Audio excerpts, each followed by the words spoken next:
SSC দাগিদের ওপর খাঁড়ার ঘা। সুদসহ বেতন ফেরতের প্রক্রিয়া এবার শুরু। সুদ সমেত ফেরত দিতে হবে বেতন। প্রক্রিয়া শুরু হতেই কত টাকা দিতে হবে দাগিদের জানেন? টাকার অঙ্কটা শুনলে আপনি চমকে উঠবেন। আর নয় ঢিলেমি, হাইকোর্ট সুপ্রিম কোর্টের কড়া নির্দেশে নড়ল রাজ্য। ঘুষ দিয়ে চাকরি, তাই এখন সুদে আসলে হিসেব। এসএসসি মামলায় এলো বড় মোড়। 1806 দাগির তালিকা ধরেই শুরু উদ্ধার। জেলা শাসকদের হাতেই রয়েছে সব নাম ঠিকানা।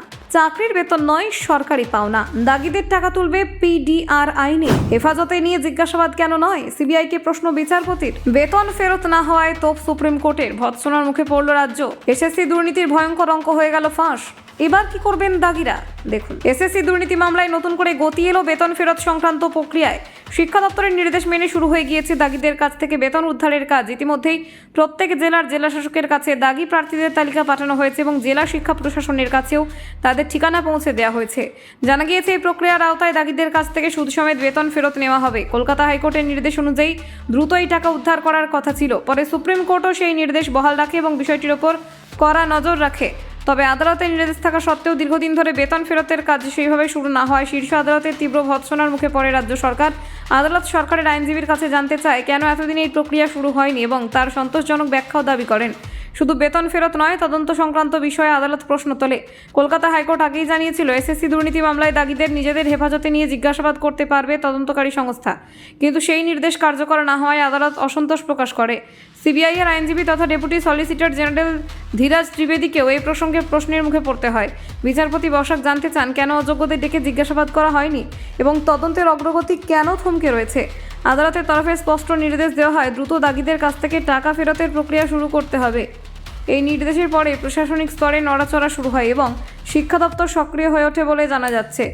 বেঙ্গল পাবলিক ডিমান্ড রিকভারি আইন অনুযায়ী এই টাকা ফেরত নেওয়া হবে, অর্থাৎ সরকারি পাওনা হিসেবে দাগিদের কাছ থেকে বেতন উদ্ধারের আইনি প্রক্রিয়া শুরু করা হয়েছে এবং প্রয়োজনে কড়া পদক্ষেপ নেওয়া হতে পারে।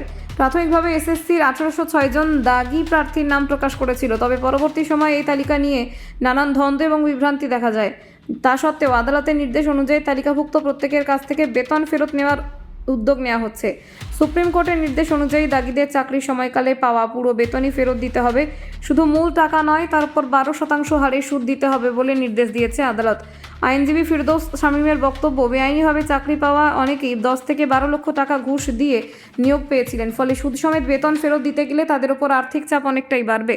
ফিরদৌস শামীম আরও জানান, এই হিসেব অনুযায়ী কোনো দাগিকে 25 থেকে 26 লক্ষ টাকা পর্যন্ত ফেরত দিতে হতে পারে। এত বড় অঙ্কের টাকা ফেরত দেওয়ার বিষয়টি দাগিদের জন্য বড় ধাক্কা বলে মনে করা হচ্ছে। এই বেতন প্রক্রিয়া ফেরতের শুরু হওয়ায় এসএসসি দুর্নীতি মামলায় নতুন করে আলোচনার ঝড় উঠেছে। প্রশাসনের ভূমিকা এবং আদালতের কড়া নজরদারি আগামী দিনে এই মামলার গতি প্রকৃতি আরও স্পষ্ট করবে বলে মনে করছেন আইন বিশেষজ্ঞরা। আদালতের কড়া অবস্থান এবং প্রশাসনিক তৎপরতায় এসএসসি দুর্নীতি মামলায় এক গুরুত্বপূর্ণ অধ্যায় শুরু হলো বলে মনে করছেন সকলে। এই প্রক্রিয়ার মাধ্যমে দুর্নীতির বিরুদ্ধে কড়া বার্তা গেল বলে মত পর্যবেক্ষকদের। Bureau report, News Prime Times.